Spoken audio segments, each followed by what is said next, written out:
முருகன் பக்தர்கள் அனைவருக்கும் அன்பு வணக்கங்கள். என் அன்பு குழந்தையே, இன்று உன்னுடைய வாழ்க்கை துணை தலையில் அடித்து சத்தியம் செய்து கொடுத்தார் தங்கமே. என்ன சத்தியம் என்று கேட்டால் நீ மிகவும் ஆத்திரம் அடைவாய். உன்னுடைய வாழ்க்கை துணை ஒரு இடத்திற்கு சென்று உன்னை விட்டு பிரிந்து நான் இவ்வளவு தூரமாக வந்த பொழுது என்னவள் இன்று வரை என்னை மறக்கவே இல்லை. என் நினைப்பில் அவள் மிகவும் வருந்திக் கொண்டு இருக்கின்றாள். ஆனால் நான் அவளுக்கு ஒரு நல்ல கணவனாக இது நாள் வரை இருந்ததே இல்லை. ஏதாவது ஒரு பிரச்சனை நான் அவளுக்கு செய்து கொண்டே தான் இருந்தேன். இப்பொழுது ஒரு கட்டமாக பிரிந்து வரலாம் என்று முடிவு எடுத்த பொழுதும் பிரியாமல் என்னுடைய மனம் தவித்து கொண்டு இருக்கின்றது. அந்த அளவிற்கு என் மேல் அவளுக்கு அன்பும் இருக்கின்றது, அவளுக்கு என் மேல் காதலும் இருக்கின்றது.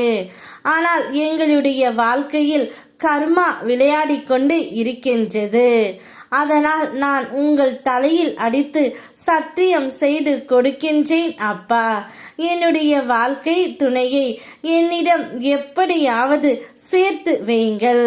எங்களுக்குள் சண்டை வராமல் பார்த்து கொள்ளுங்கள் என்று என் தலையில் அடித்து சத்தியம் செய்தார் தங்கமே. ஆனால் இதை கேட்டால் உனக்கு ஆத்திரம் வரும். ஏனென்றால் எல்லாவற்றையும் நீங்கள் செய்துவிட்டு என்னையும் இந்த பிரச்சனையில் இழுத்து விடுகிறீர்கள் என்று நீ கோபப்படுவாய். என் பிள்ளை, நீ எந்த தவறையும் செய்யவில்லை என்று உன் அப்பன் முருகனுக்கு தெரியும்.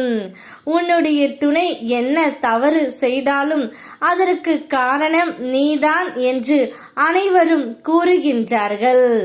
இதனால் நீ மிகவும் ஆத்திரத்தில் உள்ளாய் என்பது எனக்கு புரிகின்றது தங்கமே. ஆம், கணவன் மனைவி உறவு என்பது அப்படித்தான். நீ தவறு செய்தாலும் செய்யாவிட்டாலும் உன்னுடைய துணை செய்யும் பொழுது நீதான் காரணம் என்று அனைவரும் சொல்வார்கள். ஆனால் அவர்களை சொல்வதை கேட்டு நீ அஞ்சாதே, அதனால் கோபப்படாதே. இன்று பேசுவார்கள், நாளை போய்விடுவார்கள். ஆனால் உனக்கென்று ஒரு காலம் இருக்கின்றது தங்கமே. அந்த நேரம் வரும் வரை நீ எவ்வளவு தாழ்ந்து போனதாகவும் யாரும் உன்னை மதிக்காதவராக தோன்றினாலும் உன் மதிப்பை நான் மறக்கவில்லை.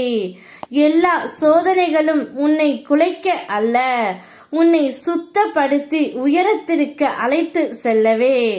அந்த காலம் வரும்போது உன் முயற்சிகளின் ஒளி அனைவரையும் கவரும். உன்னை தாழ்த்த நினைத்தவர்களை உன் உயரத்தை கண்டு வியக்கும். பொறுமையுடன் காத்திரு தங்கமே.